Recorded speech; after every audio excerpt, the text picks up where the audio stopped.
Hello, I'm Al Bickham, Development Communications Manager for the Total War team. I'm Pavel Voice, and I'm the art director on Free Kingdoms. Awesome. Well, thank you very much for having us here and for joining us for this interview. We just got a chance to play the demo, which is on both of our channels. I'm here with Indie Pride. This is Party Elite. And we're going to dive right into it because we have a time limit. Cool. Okay. So first things first, we're in a new era. We're all very excited about that. But what do you think is the most enticing and exciting thing in this era?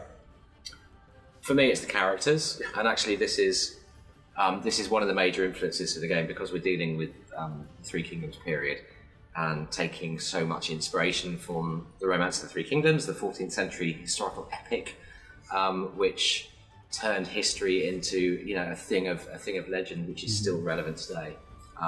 It's driven by the characters. It's driven by these larger-than-life generals and heroes and statesmen and great strategists, and it's just we get so much out of that for the game. And that's the most exciting thing about it, because we have the records of the Three Kingdoms, which is the historical text, the kind of stuff we always use to, for reference as primary source of reference of the game. And we have this additional layer of personal, character, relationships, details about their motivations, their desires, their flaws. And this is something super cool for us because it gives us this really strong narrative, this kind of great detail for the development of these characters that we can put into the game, which again is why we're so character centric, because this period was all about perfect for Total War just anyway, because it's the fall of the Han Dynasty, completely collapsed, empire segmented into warring warlords and families, and it's perfect. But then on top of that, we've got this amazing again, detail and narratives that we can kind of use and really put front and center. Cool. Okay. And you think that's the same for both the classic side as well as the romantic side? It's really the characters that... Yeah. Awesome. Because the characters, even in records mode, right, the characters are still there. They still have their relationships. They still have their connections and and personalities. They're not as powerful, but they're still they're still important. Right. Sure. And that that whole character-centric vision we have for the game it's given us a lot of right early on. It gave us a lot of thinking time to do. We're like, well, how are we going to reflect these characters well? So our characters are much more. We've layered them up with multiple dimensions this time around. So characters aren't just effectively tools that are under your control that you guide towards certain jobs. With the skill points that you give them and the choices you make in the skill trees and the traits that they gain over time as well. Characters are they kind of lead a bit of a life of their own in Three Kingdoms, and so characters have a satisfaction level with their lot in the world, right? So if you've got a character in your faction, he's clearly cut out to be a general, and you make him a governor, and he becomes unhappy.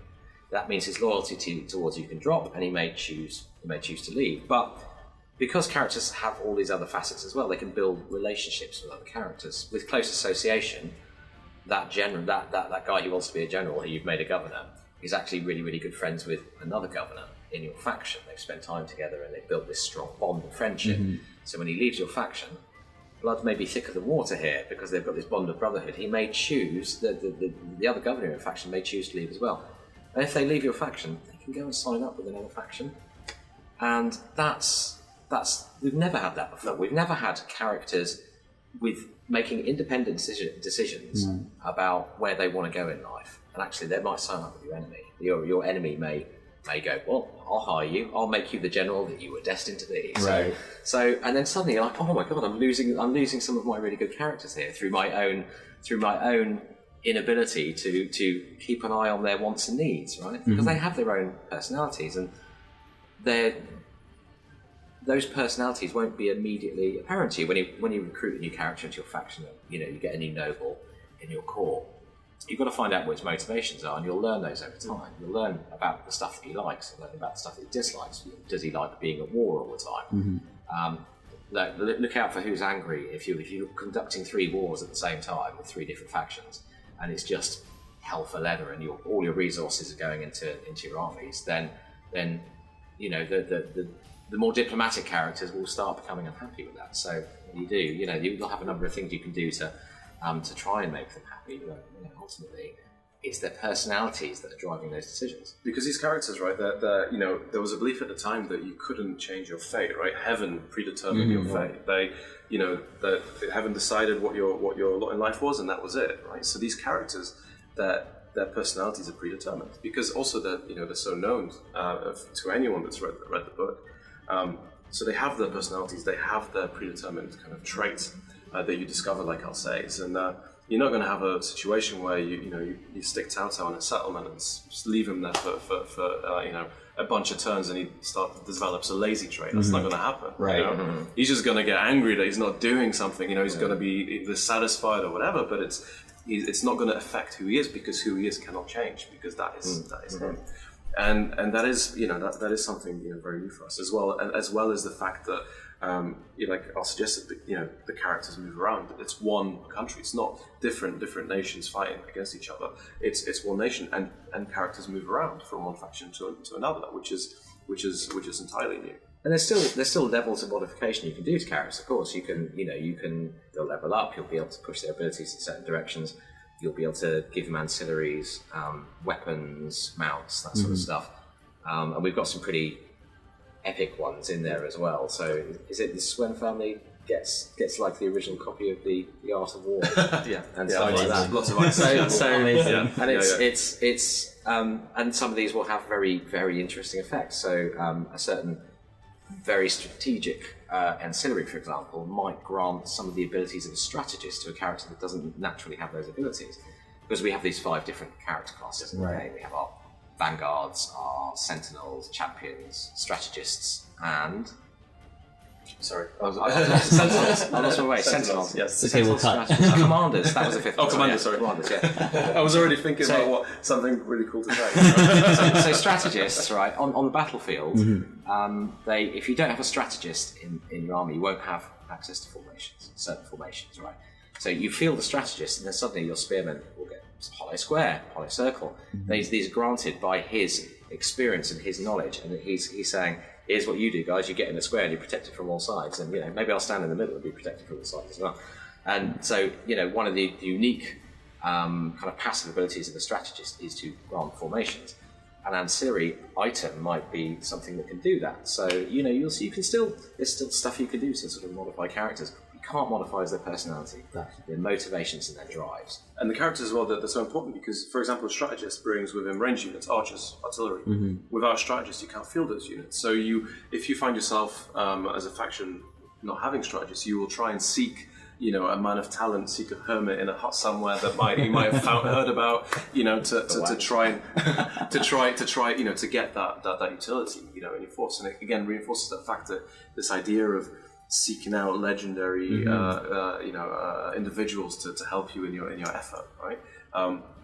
Another thing with this, this idea of characters moving between factions is the spy system, right? This is the new something new. We've done away with agents. A character could have a predisposition to spy for you. You might be willing to do that. Some might not. If they're honourable, they might not want to do that. It's affected by various things.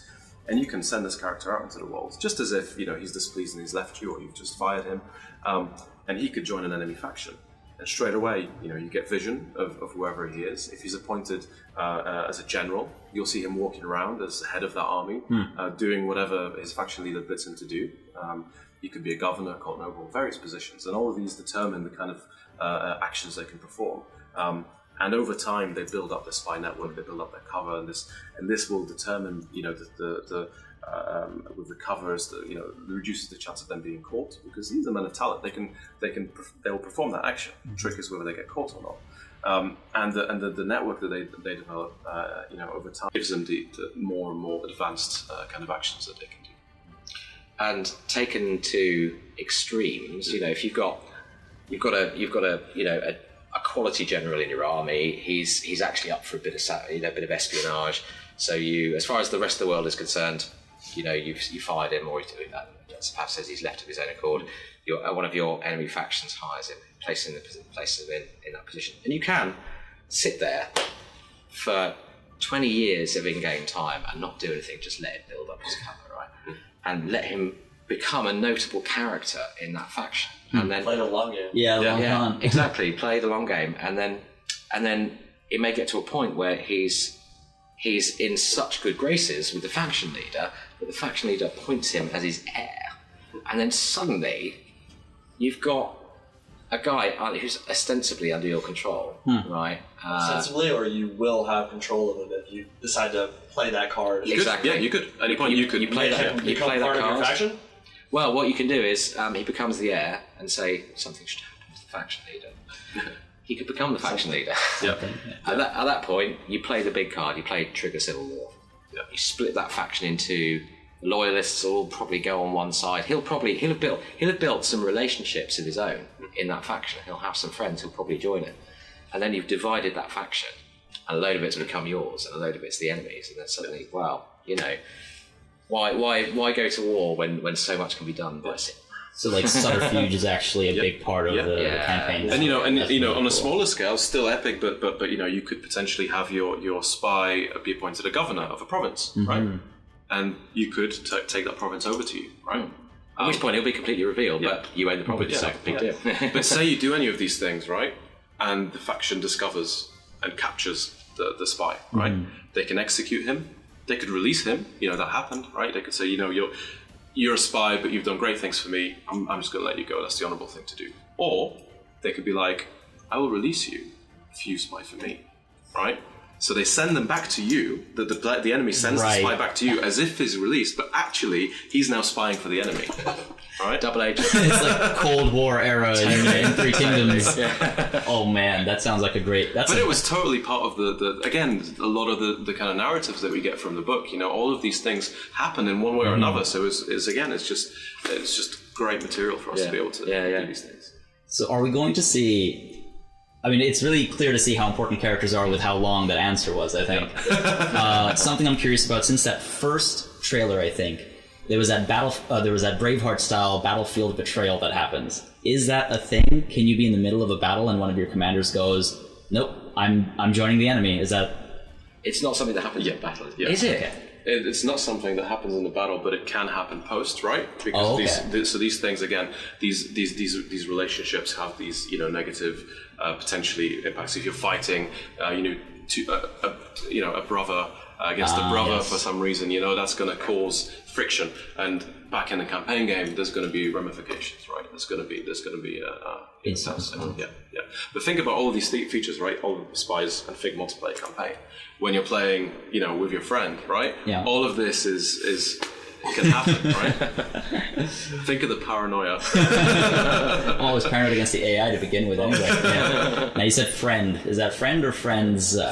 There's Okay, so still two-player multiplayer. Okay, cool. Yeah. So I think one of the greatest strengths of Warhammer 2, which was the last game that came out, was its faction variety and how they play differently on the campaign map and on the battlefield and how you guys blended that. I was wondering what the developers thought about how that's kind of impacted your design philosophy for Three Kingdoms, and most importantly, how you guys are going to be looking to differentiate the three factions, Wei, Wu, and Shu Han, in Three Kingdoms. Okay, so the faction variety very much comes in again because of the characters and the character personalities, and not only that, but the interaction those faction leaders have with their characters and the characters that come into their faction. So this will very much inform the way you play and how you play as well, right? They're obviously the factions have their own. The characters have their own traits and things like this. That inform the way they play, right? But again, those personalities will heavily influence that. And there are specific units that they can field that other factions can't. But it's very much again that the personality that drives those characters and how you choose to play with them. From a battlefield perspective, how do you feel? Like, do they have substantially different playstyles? Like, will Sun Jian and that faction Wei, Wu and Shu, will they all have very different ways of playing the battlefield, or are they kind of more like Shogun 2 style, where it's very similar unit rosters for all that kind of thing? The unit rosters will be similar in that it is China. Yeah, it's a monoculture. It is. But again, you will based on the various traits and bonuses you have, you will field the armies differently. And you will play again. If you don't have a strategist, you haven't in your army, you won't have ranged units. So these things, again, the character specialties determine the kind of units you field, and the characters you have very much determine the way you play. So that will be quite different each time you play as well, and depending on how you choose to play your campaign. And when it comes to recruitment and sort of army composition, you don't recruit individual units as such. You recruit characters of different classes. So you recruit a vanguard, or you recruit a strategist or a commander or whatever, and they bring these are powerful, notable men who bring their retinue with them. So so your army composition is somewhat dictated by your choice of characters, because you can take up to 3 of these heroes into battle with you. Yeah. Each of whom can take up to 6 units, I think. So 21 is your top stack, basically your top single stack. So having 3 strategists in the field with artillery pieces and bows, it's going to make a bit of an oddly one-sided battle. And also, if you're fighting a battle with a say Lubain, a commander, your strategy is very much about sending your forces forward, buffing them with your abilities, strengthening them, increasing their defense or capabilities, anti-charge. If you're fielding with Lubu or another warrior, you're sending them ahead to break those ranks. You're fighting quite differently. Yeah. So it's it's very much the way you play out those battles will be different depending again on the characters and also the relationships of the characters that you have and how they play together. Yeah, I mean, you saw in the battle there that these 2 are siblings. They have a strong filial bond, so they get certain benefits to going into battle together. I think they get bonus morale and bonus harm, those 2. And if one goes down, the other one seeks vengeance and goes a bit crazy for a couple of minutes. Okay. And so on the topic of previous games and previous learnings, Thrones of Britannia had some very interesting thoughts, especially when it came to the campaign map, food, supplies, things like that. Are you guys bringing any of that stuff into Three Kingdoms? Was there any learning from Thrones of Britannia that's applying to Three Kingdoms, or...? I don't know how much we can say at this stage. I can say everything. we always learn from all of the teams and projects that we're all learning from each other and picking the best things. We definitely do have something in store for that, but I think we'll be talking about that further down the line. Fair enough. I'll take that. The diplomatic answer. Yeah. What are some of the biggest changes you guys have made for Siege gameplay in Three Kingdoms? Siege gameplay. Well, the main difference is we've brought back. It's a change from Warhammer, I guess, but it's kind of following on from the historical titles where the siege is completely you can attack from any side, right? We've got the it's a settlement in the center of the battlefield, and you can assault it from any angle. And not only that, the main change we've done is the kind of we wanted to reinforce this kind of defensive gameplay, and also the idea that the attacker is at a disadvantage and they should be suffering attrition as they try and assault. It's kind of almost time is against them. They're attacking this strongly defended settlement, and they are suffering attrition as they try and take it. And the design of the settlement is quite different in that we've got these, clear, straight, access routes to the center, the government district, the central capture location, essentially, lined with towers that again kind of cause that attrition. And the way the AI defends is quite different as well. They will, so as you breach the walls, they will start to fall back and set up defensive positions, moving back towards the center, defending from the attack, which is quite different. Not to mention the connection between the campaign and battle in the buildings. Every building you build on a campaign map is visible in the battlefield, and you can. So if that gets smashed up in the siege, then you go back to the campaign map. It's smashed up in the campaign map as well. And of course we've got some of the good old features from previous siege gameplay, like destructible terrain and combustible buildings and stuff like that as well. So yeah. When it comes to the romance versus records thing, I think a big question is, recently it was said that the records is more about statecraft, whereas romance is more about characters. Now, what's sort of being done to make sure both of those modes feel just as loved, as it were? What are unique features we're seeing in statecraft that we've never seen before? Because obviously with the characters we're seeing lots of really cool new things. So what's being done there? Well, largely, I mean, statecraft in both titles, in both modes is very similar. So you'll have access to all those options. You'll have all that character stuff. You'll have the spy system. The big changes really are in battle, which is the really obvious one. Heroes in records mode will be like traditional total war generals that have a bodyguard around them. They will not have 30,000 hit points. They, a stray arrow might take them down. So you do have to be careful with your generals. The pacing of battles is very different. Fatigue plays a much bigger part in records mode, so you won't be able to run your guys everywhere. You'll have to choose when to run because you don't want to tire them out. So battles will be a bit more considered, a bit more thoughtful, and the outcome of those battles is much more decided by troop maneuvers and disposition on the battlefield itself. In romance mode, of course, we have the big heroes who do have 30,000 hit points or whatever, and special abilities. Those special attack abilities and stuff, they won't have those in classic mode. So the in records mode, so the battle, the heroes more strongly define the ebb and flow of the battle and the outcome of the battle in romance mode than they do in records mode. And in the campaign game, one of the big changes is the events and the events that can trigger throughout the course of the game. And we always want to nudge the player towards what happened, but we're not going to railroad you. It's still a sandbox. We're not going to railroad you into doing specific things and having a specific outcome to your campaign. But yeah, the events are very different. Yeah, that's right. And the game, the records mode, is everything you would expect from the next big historical game. It's all there, right? And romance is just dialed up to 11 specifically for those characters, and in battle. And yeah, the events, records has events. You have the historical events that occurred, and dilemmas that you'll have to deal with.